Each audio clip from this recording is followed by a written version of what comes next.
જનગણના 2027 શ્રેણીની 16મી અને આઝાદી પછીની 8મી જનગણના રાજ્યમાં પ્રથમ તબક્કામાં તા પહેલી 30 જૂન 2026 દરમિયાન ઘરયાદી અને મકાનોની ગણતરી હાથ ધરાશે. વસ્તી ગણતરી નિયામક શ્રી સુજલ જે મયાત્ર તારક ચિહ્ન નાગરિકો માટે સ્વગણતરી સેલ્ફ એન્યુમરેશન નો વિકલ્પ પણ ઉપલબ્ધ. બીજા તબક્કામાં વસ્તીની ગણતરી તા 9મી 28 ફેબ્રુઆરી 2027 દરમિયાન યોજાશે. દેશ જનતાને કોઈપણ મૂંઝવણ કે માહિતી માટે ટોલ ફ્રી નંબર 1855. ભારત સરકારના ગૃહ મંત્રાલય હેઠળના જનગણના કાર્ય નિદેશાલય ગુજરાત દ્વારા આજે ગાંધીનગર સર્કિટ હાઉસ ખાતે પત્રકાર પરિષદનું આયોજન કરવામાં આવ્યું હતું. આ પરિષદમાં વસ્તી ગણતરી નિયામક શ્રી સુજલ જે મયાત્રાએ જણાવ્યું હતું કે આગામી જનગણના 2027 આ શ્રેણીની 16મી અને આઝાદી પછીની 8મી જનગણના હશે, જે સંપૂર્ણપણે ડિજિટલ માધ્યમથી હાથ ધરવામાં આવશે. અગાઉ દેશભરમાં છેલ્લે વર્ષ 2011માં જનગણના કરવામાં આવી હતી. આ ગણતરી દેશના દરેક નાગરિકના મજબૂત અને ઉજ્જવળ ભવિષ્ય માટે અગત્યની છે.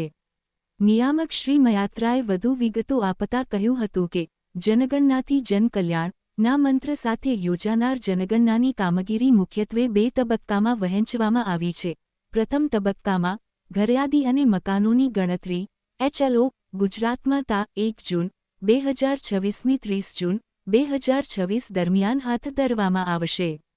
આ તબક્કા દરમિયાન આવાસની સ્થિતિ, કુટુંબની વિગતો, પીવાના પાણીનો સ્ત્રોત, શૌચાલયની સુવિધા અને અન્ય અસ્ક્યામતો સહિત કુલ 34 પ્રશ્નો પૂછવામાં આવશે.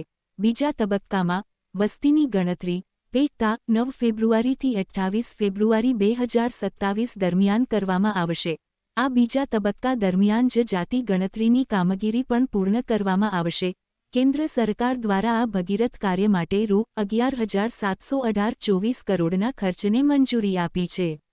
તેમણે ઉમેર્યું કે આ વખતે જનગણનામાં આધુનિક ટેકનોલોજીનો ઉપયોગ કરીને એન્ડ્રોઇડ અને iOS એપ પર ગુજરાતી સહિત 16 ભાષાઓમાં તેમજ ઓફલાઇન ડેટા એકત્રિત કરવામાં આવશે.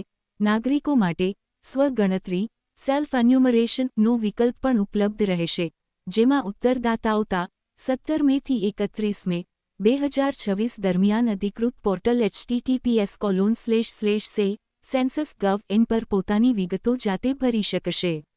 સ્વગણતરી બાદ પ્રાપ્ત થયેલ સેડ ગણતરીદારની મુલાકાત વખતે આપવાનો રહેશે. સ્વગણતરી ડેટાની પુષ્ટિ કર્યા પછી ગણતરીદાર તેને મૂળ ડેટાબેઝમાં સમાવશે. આ પ્રક્રિયાથી ડેટા સંગ્રહ ઝડપી બનશે અને ફિલ્ડ વર્કનું ભારણ ઘટશે. શ્રી મયાત્રાએ જણાવ્યું હતું કે રાજ્યના તમામ જિલ્લા, મહાનગરપાલિકા, નગરપાલિકા તેમજ ગામડાઓમાં વસ્તી ગણતરી યોજાશે. આ વસ્તી ગણતરીમાં 1,10,598 હાઉસ લિસ્ટિંગ બ્લોક્સ HLBS, 1,09,038 ગણતરીદારો તેમજ 18,254 સુપરવાઇઝરનો સમાવેશ થાય છે. આ અભિયાનને સફળ બનાવવા માટે ગણતરીદારો, સુપરવાઇઝર અને અન્ય વસ્તી ગણના અધિકારીઓને 3 તબક્કામાં તાલીમ આપવામાં આવી રહી છે. ડેટા સુરક્ષા અંગે ખાતરી આપતા નિયામકશ્રીએ જણાવ્યું હતું કે જનગણના અધિનિયમ 1948 અને જનગણના નિયમો 1990ની જોગવાઈ હેઠળ એકત્રિત કરાયેલી તમામ વ્યક્તિગત માહિતી ગુપ્ત રાખવામાં આવશે અને તેનો ઉપયોગ કાનૂની અથવા કરવેરાના હેતુઓ માટે કરી શકાશે નહીં.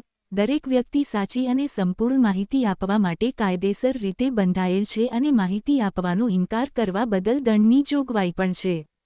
જનતાને કોઈપણ મૂંઝવણ કે માહિતી માટે ભારત સરકાર દ્વારા જાહેર કરવામાં આવેલા ટોલ ફ્રી નંબર 1855 અથવા વેબસાઇટ www.censusindia.gov.in પર સંપર્ક કરવા જનગણના કાર્ય નિદેશાલય ગુજરાત દ્વારા અનુરોધ કરવામાં આવ્યો છે. North news Gandhinagar.